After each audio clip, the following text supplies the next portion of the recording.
ปานาติปาตาเวระมณีสิกขาปะทังคำพระสอนสั่งโปรดจงฟังตั้งใจให้ชัดอย่าคิดไปฆ่าสัตว์ตัดชีวิตลองคิดเล่าอทินนาทานาเวระมณีสิกขาปะทังเตือนไว้กระจ่างอย่าได้ทางหยิบช่วยของเขาสิ่งของใครนั้นเล่าอย่าลงเมามัวไปไขว่คว้าโอ้กาเมสุมิชาจาราจงยั้งใจว่าอย่าไปพลาดผิดลูกเมียใครโอ้มุสาวานาเวระมณีสิกขาปะทังจำซึ้งใจบ้างอย่าชิงชังพูดปดหลอกใครบาปและเวรที่ได้เมื่อตายไปวิญญาณจะคงสุราเมรยะลดละลงบางเถิดนาคำพระคำว่าจะนำพาแต่ทางลมจมอย่าพบทางรื่นรมอย่าง่ายลงในทางไม่ดี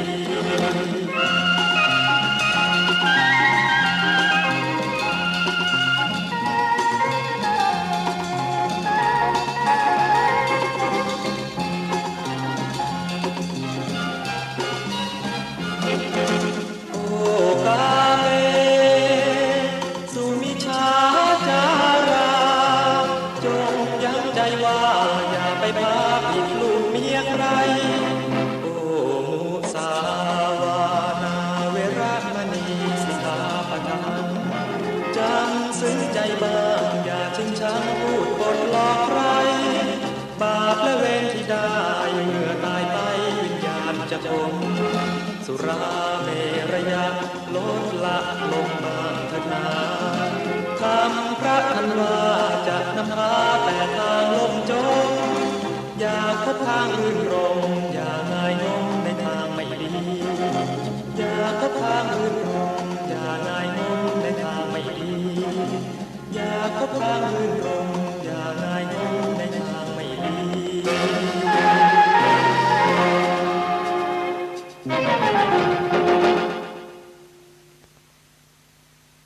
เวระมณีสิกขาปะทังคำพระสอนสั่งโปรดจงฟังตั้งใจให้ชัดอย่าคิดไปฆ่าสัตว์ตัดชีวิตลองคิดเล่าอทินนาทานาเวระมณีสิกขาปะทังเตือนไว้กระจ่างอย่าได้ทางหยิบช่วยของเขาสิ่งของใครนั้นเล่าอย่าลงเมามัวไปไขว่คว้าโอ้กาเมสุมิชาจาราจงยั้งใจว่าอย่าไปพลาดผิดลูกเมียใครโอ้มุสาวานาเวระมณีสิกขาปะทังจำซึ้งใจบ้างอย่าชิงชังพูดปดหลอกใครบาปและเวรที่ได้เมื่อตายไปวิญญาณจะคงสุราเมรยะลดละลงบางเถิดนาคำพระคันว่าจะนำพาแต่ทางลมจมอย่าพบทางรื่นรมอย่าง่ายลงในทางไม่ดี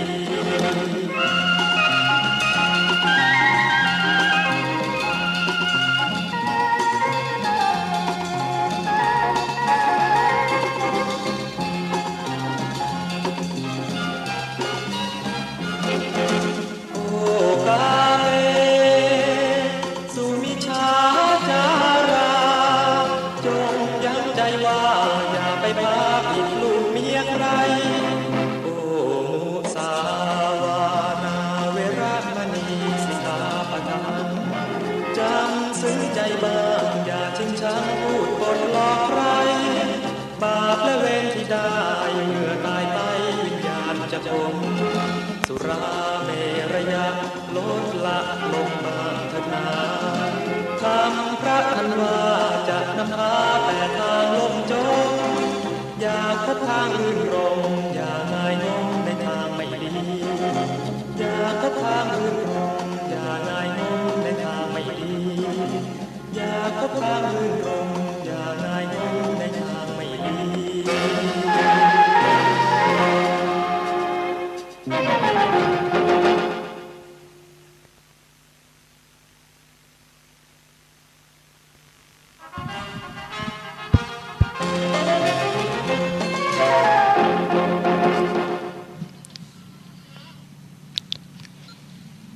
สัพพทะ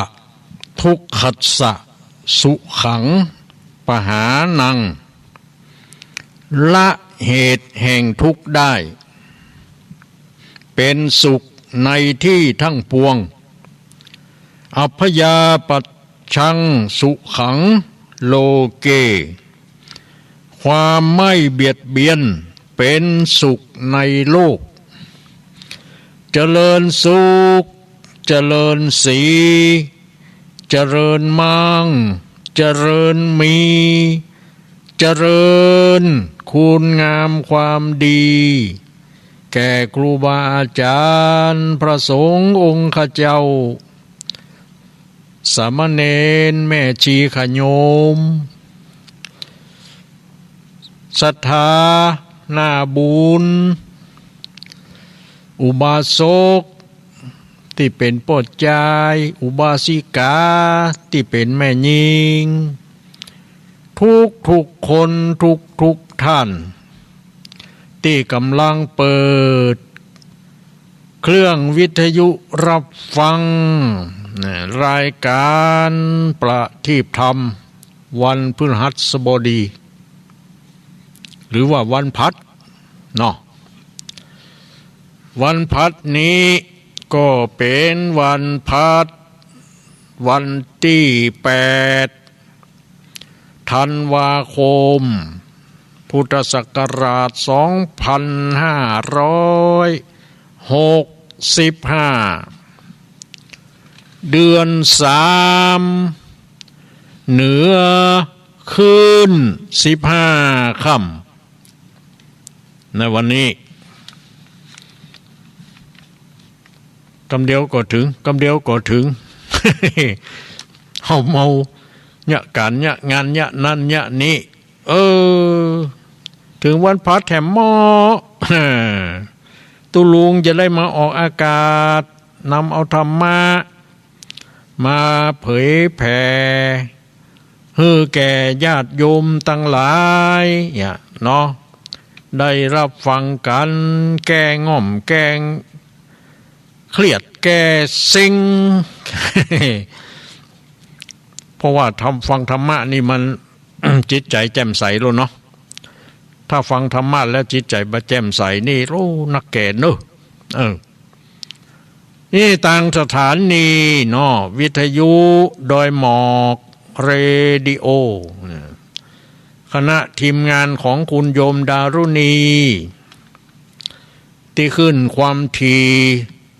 103.50 เมกะเฮิรตซ์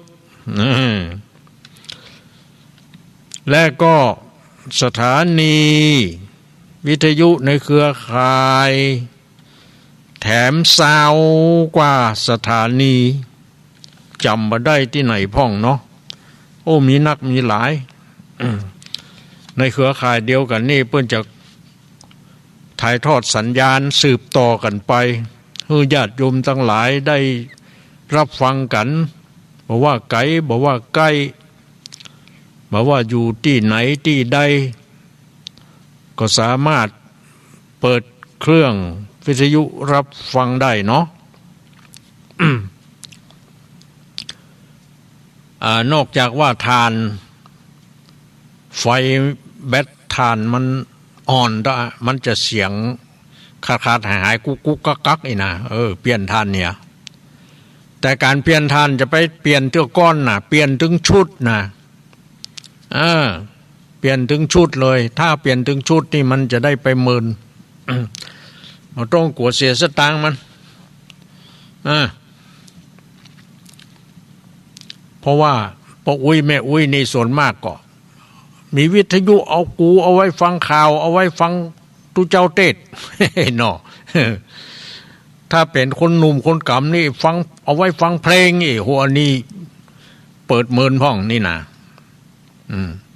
พ่ออุ้ยแม่อุ้ยนี่ก่อนจบข่าวเฮียก็ปิดก่อนตุเจ้าเทศจบแล้วก็ปิดเนาะแต่คนหนุ่มคนกำคนบ่าวคนสาวนี่โอ้บ่ปิดเนอะแต่ส่วนมากเขาบอกให้ฟังเขามีโทรศัพท์มือถือเนาะ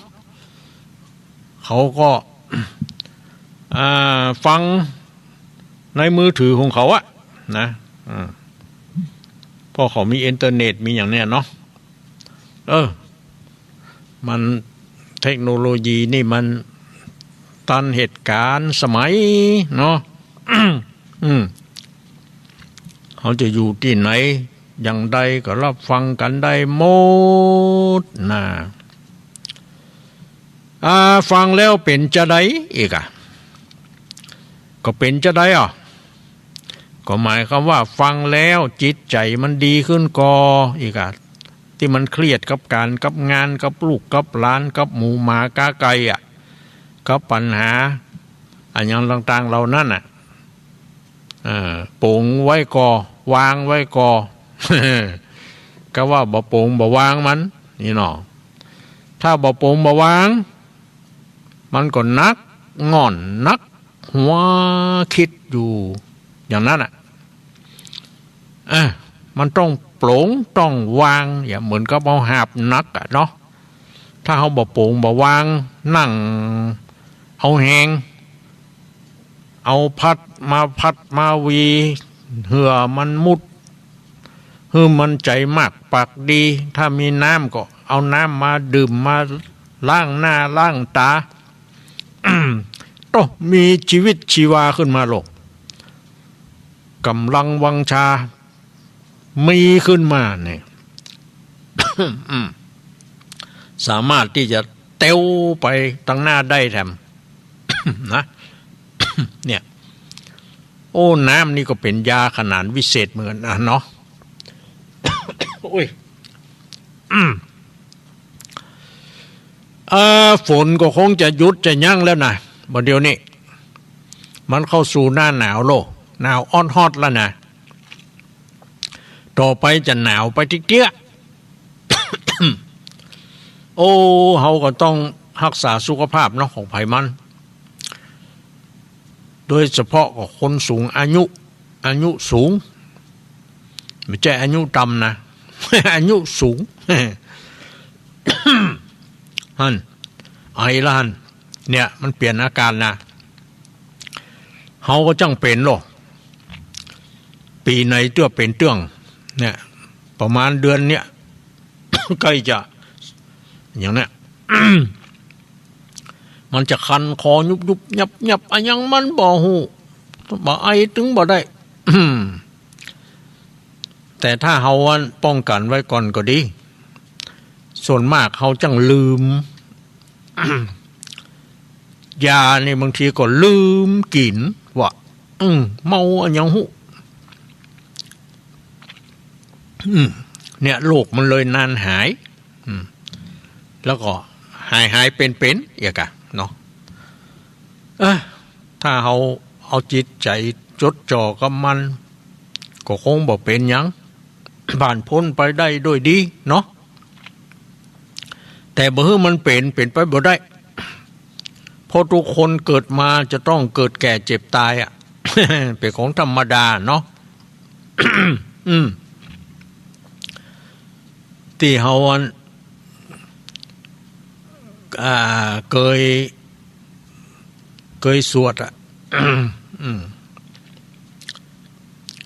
สวด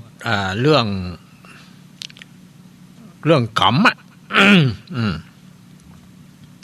เนาะชราธรรมุมหิชรังอนาติโตเอามีความแก่เป็นธรรมดาไม่ล่วงพ้นความแก่ไปไม่ได้พยาธิธรรมุมหิพยาทิงอนาติโตเฮามีความเจ็บไข้เป็นธรรมดาไม่ล่วงพ้นความเจ็บไข้ไปได้ภัยพ้องที่จะล่วงพ้นเนาะ แม้แต่พระพุทธเจ้าก็ยังบ่สามารถล่วงพ้นได้เนาะเป็นโรคปขันติกาพาธคือโรคหากสองกอง หากเป็นเลือดนะโดใช่ไหมบ่ดีนะพุทธเจ้านะทายเป็นเลือดออกถึงทางก้นออกถึงทางปากว่ะ อืม เขาว่ามันผิดอาหารนะฉันอาหารของนายจุนทะทำบางคนเพิ่นก็ว่ามันแกงเห็ดเป็นเห็ดปิดบางคนก็ว่าบะใจมันเนื้อสุกรคือหมูอีวะ อันใดแต่บ่ฮู้นะ แล้วพระพุทธเจ้าเพิ่นก็ฮู้นะว่าอาหารนี่มีพิษแล้วทำไมเพิ่นถึงฉันอยู่เนาะถึงกินอยู่ ก็นั่นแหละเพิ่นคงจะฮู้ว่ากรรมเพิ่นมาถึงอันนี้นะบ่สามารถหลีกเลี่ยงหลีกพ้นกรรมอย่างไปได้ละเป็นอย่างเฮานี่เฮาฮู้อีเฮามากินเนาะ เฮาบ่เคยตายเชื่ออ่ะ เฮาบ่กิน แต่พระพุทธเจ้าเปิ้นก็ฮู้อยู่นะแล้วเปิ้นฉันคนเดียวนะพระอานนท์จะขอจิ้มขอกินขี้ซากเปิ้นบ่ให้กินเปิ้นกินคนเดียวฉันคนเดียวน่ะหมายความว่าเป็นก็เป็นคนเดียวเปิ้นตายก็คือมันตายคนเดียวนั่นน่ะ เนาะนี่กะเนี่ย กรรมสกมมหิเฮามีกรรมเป็นของตัวนี่เนาะไผทำดีก็ได้ดีไผทำชั่วก็ได้ชั่วอีกอ่ะ กรรมทายาโท กรรมเป็นญาติเป็นอะไรยังเนี่ยกะ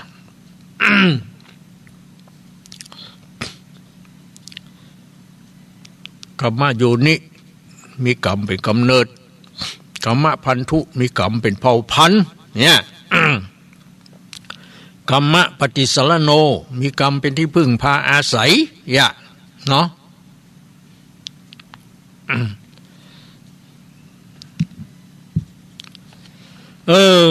ก็แสดงว่าคนเขาเกิดมาเพราะกรรมเนาะกรรมภัยกรรมมันเพราะนั้นเขาใครดีก็คือทำกรรมดีๆ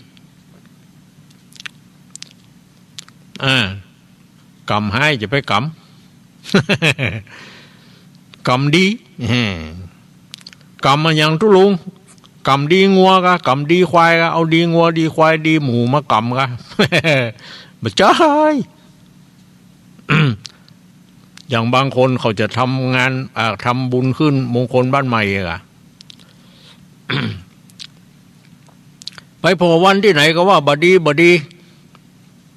มันก็เลยไปเอาดีงัวที่เป็นปุกนั่นนะเอามามัดห้อยที่ประตูหัวคันไดอ่ะมอกเอาจับหน้าผากคนนี่ไผ่ขึ้นไปเอาหน้าผากไปต่ำโอ้ดีอีวะ คนนั้นขึ้นมาโอ้ต่ำสิดีโอ้อันยังนี่โอ้ดีอีวะ มันก็เลยถือว่าวันนี้วันดี นะ เป็นอย่างนั้น เอา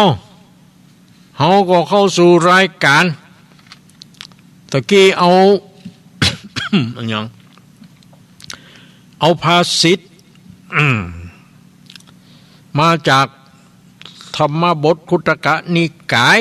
นี่น้องสัพพัทธะอีน้องสัพพัทธะทุกขัสสะสุขังปหานัง เว้ยน้อง แปลว่าละเหตุแห่งทุกข์ได้เป็นสุขในที่ทั้งปวงเนี่ยถ้าเราละเหตุแห่งทุกข์ได้นั่นนะมันเป็นสุขในที่ทั้งปวงเลยแต่ถ้าเราละบ่ได้หรอละบ่ได้คืออย่างไรเอามันไว้น่ะกะบ่ปล่อยมันไปน่ะกะเนาะเหมือนกับเรา เอาแหวนมาสวมนิ้วมือไว้เฮาบ่ถอดเอาสร้อยมาใส่คอไว้เฮาบ่ถอดอย่างเนาะ อย่างเนี้ยกะ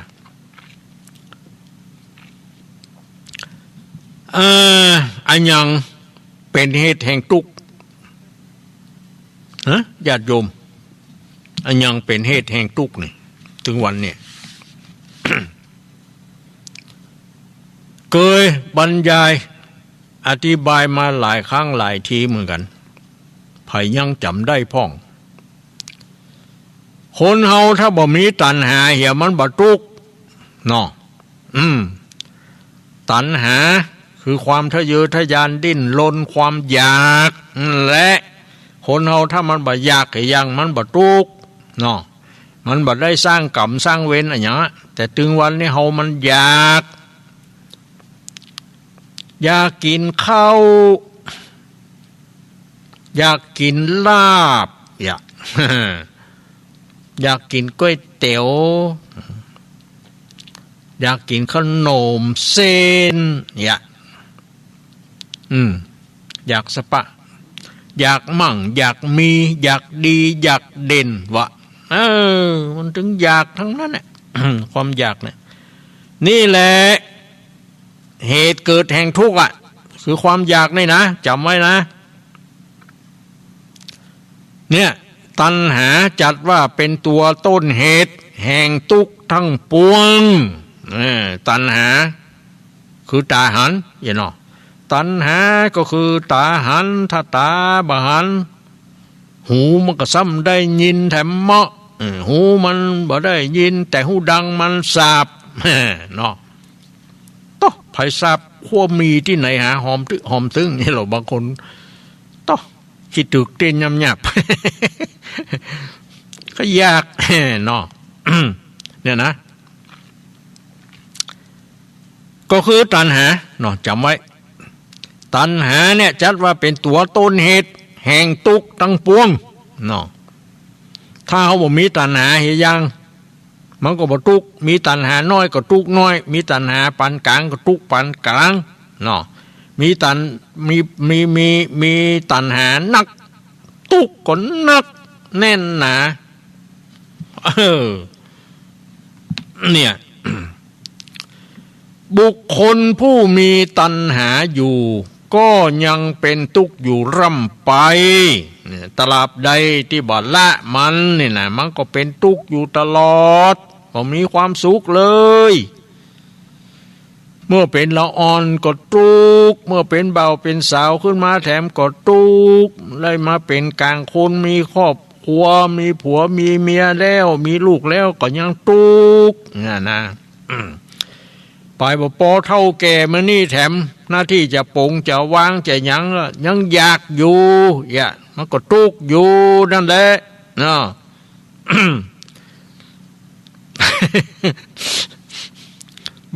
บางคนก็จะว่านะทุกข์กับลูกกับหลานเนาะความจริงทุกข์อย่าอันนี้ยังแควนหน่อยทุกข์ได้เรื่อง ได้เรื่องอะไรอย่างทุกได้งานได้การกะเขาเอาลูกเอาหลานให้เขาเขาก็ได้ไปทำงานอีกอะหาเงินหาทองอีกอะก็มาเลี้ยงเฮาเนี่ยหรอเนาะเพราะนั้นเขาอยู่บ่ได้ก็เอาลูกให้เขากะไปเป็นหยังเพื่อเรียกว่าช่วยกันทำงานใครถนัดทางไหนทางใดก็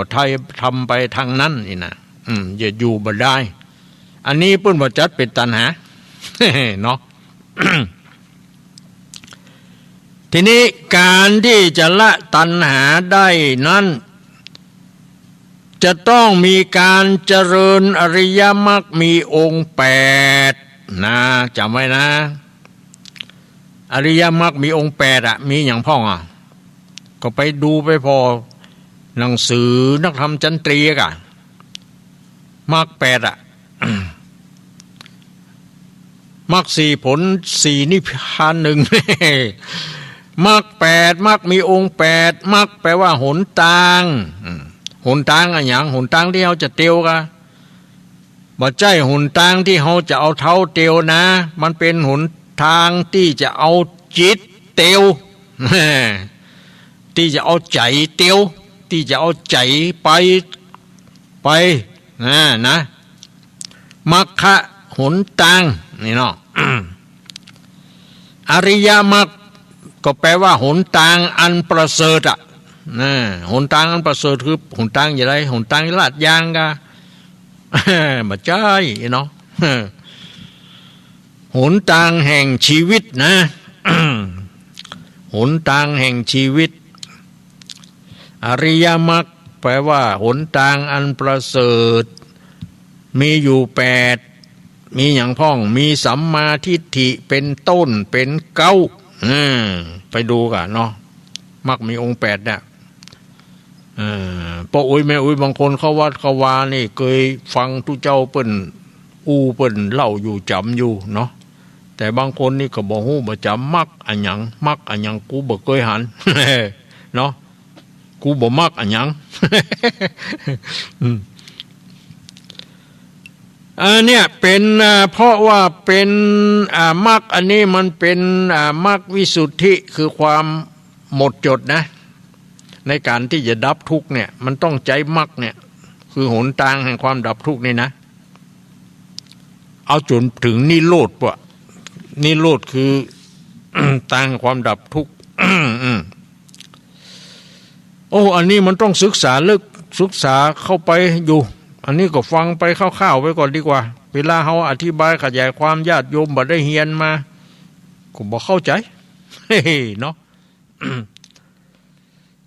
ถ้าใครสงสัยอย่างไรก็ไปค้นหาเอาคนเดียวในหนังสือนักธรรมชั้นตรีมักมีองค์8อีน้อง ไปพอเด้อมันถึงมีหั่นน่ะหมด8อ่ะ อัฏฐะคือหมวด8เนี่ยเนาะอัฏฐะมัน8เนาะนวะ9เนี่ยเนาะสัตตะ7เนี่ยเนาะสกะ6เนี่ยเนาะปัญจะ5เนี่ยเนาะจตุ4อ่ะ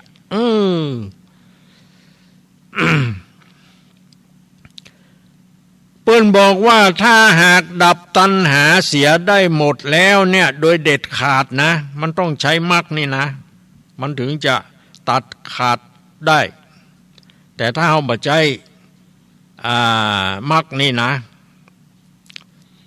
มันตัดขาดบ่ขาดนะมันตัดบ่ขาดนี่มันยังมียังเหลืออยู่ยังเหลือเยื่อใยนี่ แต่ก็ยังดีนะมันจะได้เบาบางไปนะถึงแม้นว่าเขาจะตัดมันบ่ปุดบ่ขาดแต่มันก็ค่อมไปละ ถ้าทำบ่อยๆมันก็จะขาดได้อยู่นะมันก็จะทำให้เกิดสุขที่เรียกว่าสันติสุขสันติแปลว่าความสงบนี่เนาะสุขะคือความสุขนี่ความสุขที่สงบเนาะซึ่งก็ไม่มีสุขอื่นจะยิ่งกว่านี้แล้วเพราะสุขอื่นนี่บางทีมันบ่สงบหรอกมันสุขเป็นบางครั้งบางคราวชั่วครั้งชั่วคราวกำเดียวมันก็ปิกมาหาทุกข์เหมือนเก่าเหมือนเดิมอย่างเนาะแต่ถ้าดับตัณหาด้วยมรรคนี้เนี่ยมันจะเป็นสันติสุขนี่เนาะคือสุขที่สงบระงับตัณหาละได้หมดนะ อันนี้ก็ฟังไปก็จำเอาชื่อมันก็ได้ทำไมเราถึงมีทุกข์ก็เพราะว่าเรามีตัณหานี่นะอันนี้จำไว้นะ จะได้ว่าพ่ออุ้ยมีทุกข์จะได้ว่าแม่อุ้ยมีทุกข์ก็เพราะพ่ออุ้ยแม่อุ้ยมีตัณหาตัณหาคืออะไรอย่างพ่ออุ้ยแม่อุ้ยตัณหาคือความอยากอยากอะไรอย่างพ่อโทมันอยากสปะตุ อยากมีเงินมีทองวะอยากสวยอยากงามวะอยาก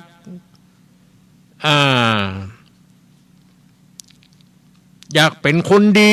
นี่เนาะทุกคนอยากเป็นคนดีมั้งแต่ว่าบ่ทำความดี เนาะมีแต่อยากบ่ได้แล้วบ่เนี่ยบ่ทำนี่นะมันก็บ่เกิดประโยชน์บ่เกิดผลหยังก็มีก็อยากก็เป็นตัณหาคือความอยากเนาะไผมีตัณหาไผมีความอยากคนนั้นมีความทุกข์อีกก็แล้วกันเนาะเพราะความอยากมันเป็นต้นเหตุแห่งทุกข์ทั้งปวงทั้งหมดเลยบอกว่าทุกข์อันหยัง ท ตุกบ่มีเข้าไว้กินตุกบ่มีแผ่นดินไว้อยู่ตุกบ่มีอู่นอนนำตุกบ่มีคำใส่คอ ตุกบ่มีคำเต็มใต้ตุกบ่มีบ้านหลังใหญ่มุงกระเบื้องกระดานตุกบ่มีลูกหลานมานั่งเฝ้าอย่าลูกหลานมีนักแต่มาเอวหาพ่ออุ้ยแม่อุ้ยสักเตื้อแล้วให้ไปโทษลูกโทษหลานได้อย่างไรบางทีมันเหตุของมันอยู่ที่เฮากะเฮาใจมากปากดีก็อย่าเฮาอู้กับลูกกับหลานดีก็อย่า เนาะคืดพอดีๆนะ อันยังก็ด่าโมโหเขาไปมาใกล้วะ เขากลัวโดนด่า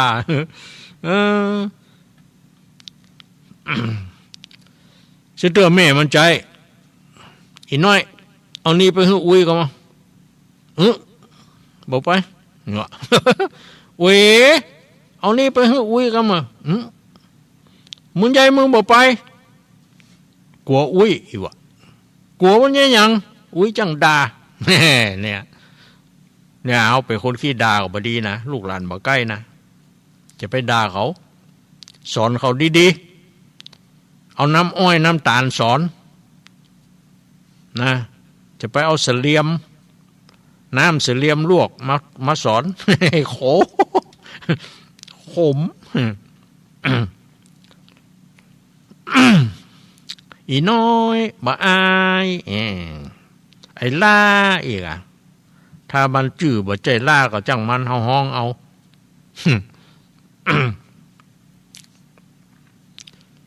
เนี่ยนี่ก็มาเล่าอู้สู่กันฟังนะสัพพัทธะทุกขัสสะสุขังปหานังแปลว่าละเหตุแห่งทุกข์ได้เป็นสุขในที่ทั้งปวงนี่บ่เชื่อก็ลองทำดูมันจะได้แต่ว่านะเพราะว่าเฮาบ่ลองบ่ฮู้เนาะมันต้องมีการทดลอง เป็นนักวิทยาศาสตร์เนาะต้องมีการทดลองนะ ถึงจะเอามาเขียนเป็นบทเป็นบาทเป็นข้ออ้างอิงได้เอกอะต้องมีที่ไปที่มานะต้องมีหลักฐานอ้างอิงได้อะ นี่นะอ้าวแล้วยังไงอีกก็ความสุขจะเกิดขึ้นมันเกิดขึ้นได้กี่ทางนี่สุขกายสบายใจก็สองทางนะก็เนาะ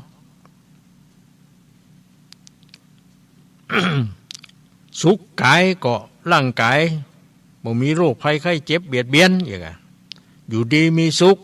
กี่ข้าวลำน้ำลงเนาะ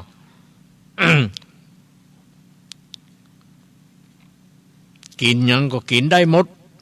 มันมีการแสลง บางคนกินยังก็บ่ได้ ถ้ากินแล้วก็ได้เรื่องอย่าเนาะ แต่ก่อนกูบ่ปวดสักเตื้อหัวเข่าอีหรอตั้งแต่กินยำนอ ตั้งแต่กินนอต้มกับน้ำพริกน้ำปูเนี่ยพอเท่ากูเจ็บหัวเข่านั่นแหละหน่อมันมีสารอะไรอย่างก็ชนิดหนึ่งนะ มันทำให้ปวดนะกินน้อยๆอย่าไปกินนักบางคนกินนักเนี่ย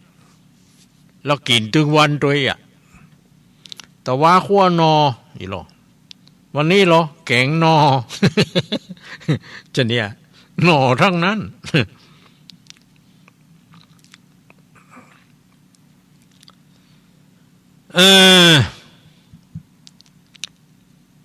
ความสุขจะเกิดขึ้นได้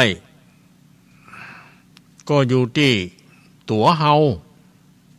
มันจะอยู่ที่ไหนความสุขมันมีอยู่หั่นน่ะความทุกข์มันก็มีอยู่หั่นน่ะเพียงแต่ว่าเฮาจะไปเอามันมาก่ออีซ่าน่ะ เนาะก็ ก็ยากถ้าเราบอกเอามันไปมาอยู่ตัวเราอย่างไรถึงวันนี้เราเลี้ยงมันไว้แล้วบางทีมันก็เลี้ยงเราเนาะ บางสิ่งบางอย่างที่ควรละก็ละไปพ่องละได้ก็ละที่มันบ่ดีเนาะจะไปถือยึดมันถือมันกำไว้หั่นแก่นแก๊กอีน่าโอ้อันนี้ไม่ได้เรื่องมันก็อยู่ยากเนาะแล้วมาเดือดเท่าตัวเก่ากูอย่างมาตุกไปตุกเงา พอเปิ่นมีความสุขอีหรอก็เป็นแต่ตัวไปเอาตุกมาอย่าเปิ่นบอกให้เอาสุกบอกเอามันไปเอาตุกมันก็ตุกเนาะเนี่ยบ่ละมันแน่เนาะละเหียจะไปหักมัน จะไปอินดูมันจะไปเอามันมาถ้าเป็นความสุขนี่เอามา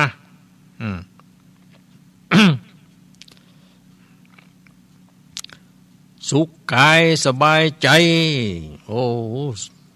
อยู่เย็นเป็นสุขนี่มันอยู่ที่เนี่ยถ้าอยู่ร้อนนอนทุกข์อีเนาะโอ้อันนี้นี่บ่มีความสุขอยู่ก็ฮ้อนนอนก็ทุกข์ ความเย็นนี่ สุขเอาต่อไปก็มาภาษิตข้อที่2เนาะ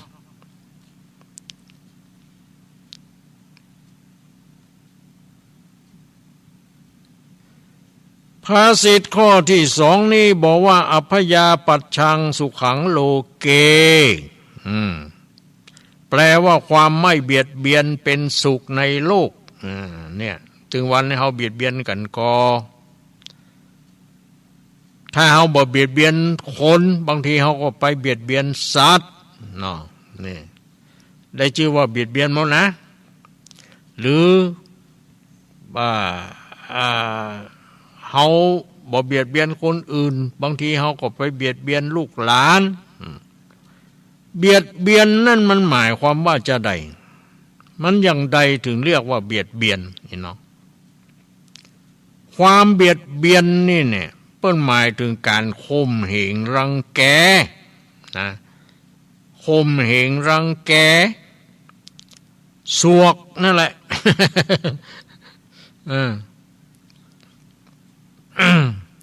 ข่มเหงรังแกนะ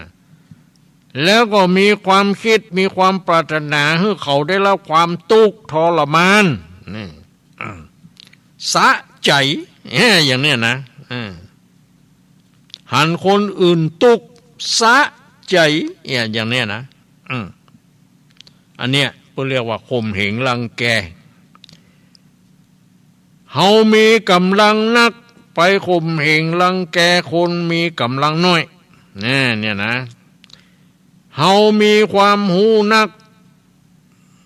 ไปข่มเหงรังแกคนหูน้อยเนี่ยคือก็คือไปอย่างใดไปเบียดเบียนเขาไปรังแกเขาอยู่บ่ได้เอามือไปตบหัวเขาตบแหงแหมตัวเพราะบ่นึกถึงความรู้สึกของเขาพ่องถ้าเขามาตบหัวเขาโลเขาจะเจ็บก็เนี่ยอันเนี้ยเรียกว่าเบียดเบียนนะ อยู่บ่ได้มันก็บ่ใช่มันเนี่ยอย่างของเขานะแต่เขาไปรังแกมันนี่นะไปเล่นมันบางคนนี่ก็เล่นเขาเรียกว่าอย่างก็ไปเล่นเงาแล้วว่า สุมาด้วยนะ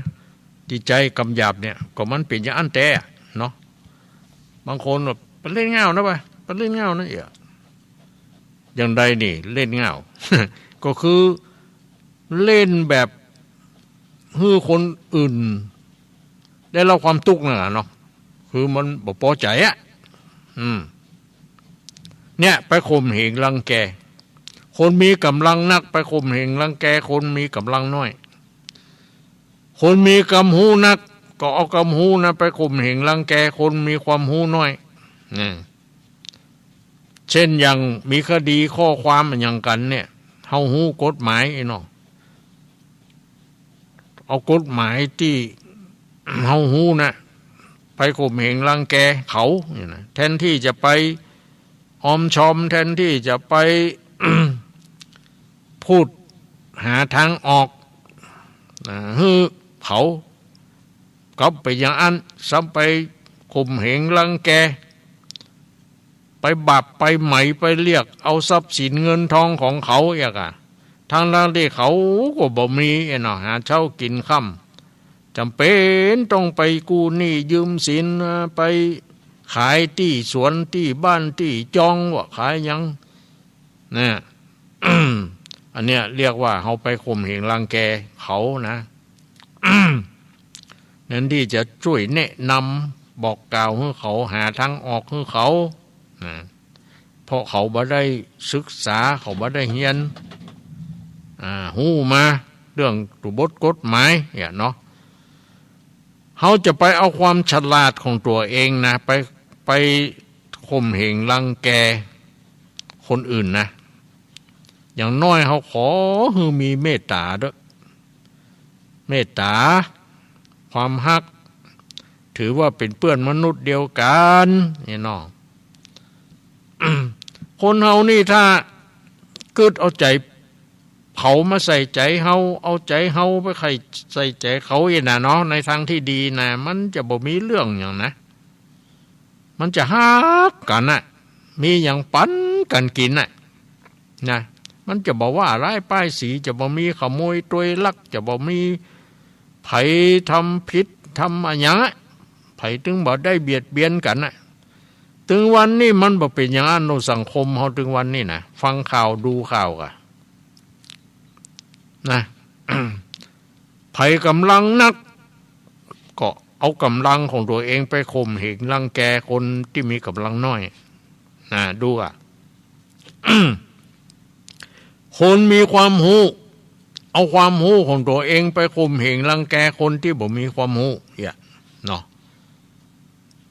บ่คิดว่าเขาได้รับความทุกข์อย่างใดปะล่ำปะเหลือแทนที่เขาจะไปช่วยเขาหาทางออกให้เขาในทางที่ดีที่ถูกอ่ะ กับเอาความ บดีความชั่วความร้ายความนักอกนักใจก็ยังโมโหความเครียดความอย่างไปเขาอย่างเนี้ย เข็ดแต่คนเฮานี่มันจะได้ว่าจะเอาชนะซึ่งกันและกันเนี่ยมันจะได้ถ้าเฮาเป็นคนชนะนี่เฮาจะม่วนกะเฮาจะมีความสุขกะเนาะมันคิดเจอย่างอันกะแล้วยังมานึกถึงที่มันที่เขาสู้เฮาบ่ได้เขาจะมีความทุกข์ขนาดไหนอ่ะนั่นบ่คิดอ่ะนะถ้าเป็นอย่างเฮาเหรออ๋อเนาะ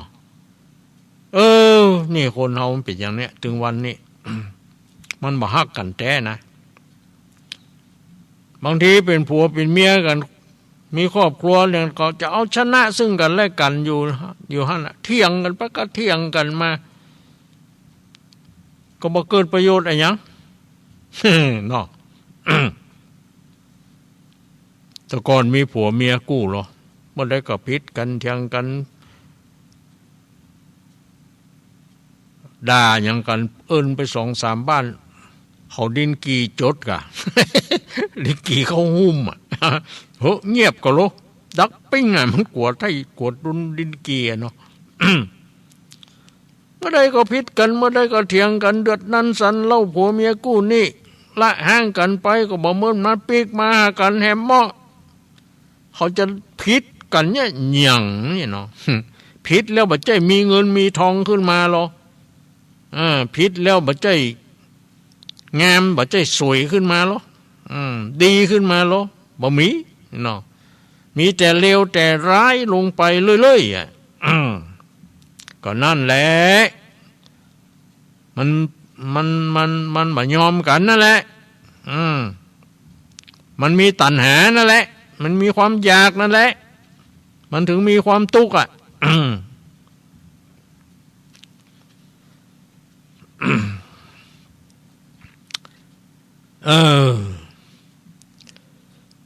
เนี่ยการเบียดเบียนก็คือการข่มเหงคะเนงร้ายรังแกกันมีความคิดมีความปรารถนาที่จะให้เขามีความทุกข์ทรมานเนี่ยแทนที่ยื้อเขามีความสุขอีกเนาะเป็นว่าคือเขาได้รับความทุกข์ว่ะทรมานเบียดเบียนทางกายคือเนี่ยจะได้เบียดเบียนทางกายก็ไปตบหัวเขาเล่นกันอย่างมันเรียกอะบางทีเอาโทษเอาตีนดีดก้นเล่นวะความเล่นความสนุกสนานของเขาแต่มันเป็นความทุกข์ของเขาอะนะลองเขามาเตะก้นเขาเล่นจะว่าจะได้นั่นต้องโหดขึ้นมาบดิบบเดียวเนี่ยก็ว่ายไปยึดตีกันแล้วนี่เนาะสุดท้ายเขาก็อินดูนะหันบางคนไปข่มเหงรังแกกันเนี่ยเนี่ยสมัยตะก่อนแค่ยิ่งอ่ะถ้าบ่มีความอดความทนนะบ่ได้บวชเพราะเหตุใดโอ้พระเขาข้ามขโยมนะ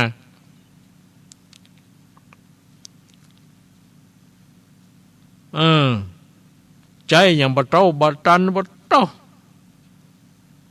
แป้นมือตบหัวตบงีบวะอย่างนั้นอย่างนี้ด่าวะปะโทสปะสเปดเนี่ยมันเป็นอย่างเนี้ย เบียดเบียนทางกายไปทำร้ายร่างกายเขาไปวัดหัวเขาเล่นเนี่ยอย่างเนี้ย ไปเนี่ยอย่างให้เขาได้รับความทุกข์นี่เบียดเบียนทางกาย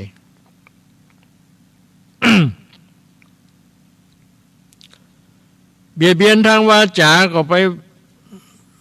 ด่าไปว่าเขาบางทีมันก็บ่ใจเป็นอย่างที่เฮาว่าเฮากล่าวเฮาบ่ฮู้ถึงความเป็นจริงที่แท้จริงเนี่ยแล้วก็ไปลุไปด่าไปว่าให้เขาอย่างเนาะ เบียดเบียนทางใจก็คือคิดที่จะทำให้เขาได้รับความทุกข์น่ะไปอิจฉาไปริษยาเขาไปขวายเขาอย่างนี้ไปหาเรื่องหาราวใส่เขานี่อันนี้เบียดเบียนทางใจอะคิดโลภอยากได้ของเขาพยาบาทปองร้ายเขาก็ไปสร้างความทุกข์ให้เกิดขึ้นแก่ผู้อื่นนะถ้าตัวเองนู้นยังบ่สร้างความทุกข์ให้เกิดขึ้นกับตัวเองทำไมต้องไปสร้างความทุกข์ให้เกิดแก่ผู้อื่นนะเนี่ยดังนั้นผู้ปรารถนาความสุขจงกำจัดความเบียดเบียนเสียด้วยการเจริญเมตตานะนี่จำไว้นะทุกคนต้องมีเมตตาความฮักซึ่งกันและกันจะไปจังกันนั่นแหละจะไปเบียดเบียนกันบางคนเบียดเบียนกันทางสายตา เบียดเบียนกันทางสายตาทำยังไง รับตาจังใส่ เนี่ยนะ ก็ทั้งแล้วที่มันก็ไม่ใช่มันแย่อย่างเฮาอ่ะจังมันอีวะ โอ้ยก็เกตแต่คนเฮานี่ก็ไปจังมันแย่อย่างมันมาแย่อย่างเฮอก็มาแย่อย่างก็นะก็เราไปจังมันแย่อย่างจังสลิดมันไง ก็เฮายังบ่ลองสลิดพออย่างมันนะจะมีไผจังเฮาก่อน ก็จังมันหยังก็สลิดของมันก็ปล่อยเป็นของมันบ่กว่ามันเจ้าของเฮาลูก เฮาขี้การหันเอาขี้การหันเฮาก็จะไปพออ่ะนี่นะอันนี้เฮาของพ่อนี่เนี่ยคนเฮานี่นะของดีๆนี่บ่ค่อยสนใจบ่ค่อยพอนะบ่ค่อยเสาะหานะไปโซหากับของที่บ่ดีนั่นน่ะ เข็ดแท้ๆ ก่อนเขาซุ่มกันเป็นหมู่เขาอู้อันยังกันก้อยนะแล้วเฮาไปเมื่อรุนเฮาไปนั่งห่างๆฟังเขาบ่ได้ยินที่คดเข้าไปใกล้หรอกเนี่ยมันไปซ้อหาเรื่องหาราวนะหูนี่นะอันยังก็อยู่อ่ะมันว่าจะได้ก็ ก็บอกใจเรื่องของตัวไปถามมันยังเขาอู้กันปุ้นอู้ยังแต่จักเขายังเขาบอกเกี่ยวอันนี้มันถึงไปโซหานะเนี่ยมันเป็นนิสัยบางคนเป็นอย่างนั้นไผได้ยินได้ทำทุลุงคืนวันนี้ก็เปลี่ยนอย่าปรับปรุงทัศนะนิสัยแถมไม่ยังบัดสายเกินไปยังเปลี่ยนได้นะทำได้เมื่อใดก็ได้ เมื่อเรามีสติเมื่อเราพบแสงสว่าง ปะอุ้ยแม่อุ้ยอยากให้ลูกหลานฮักบ่ยาก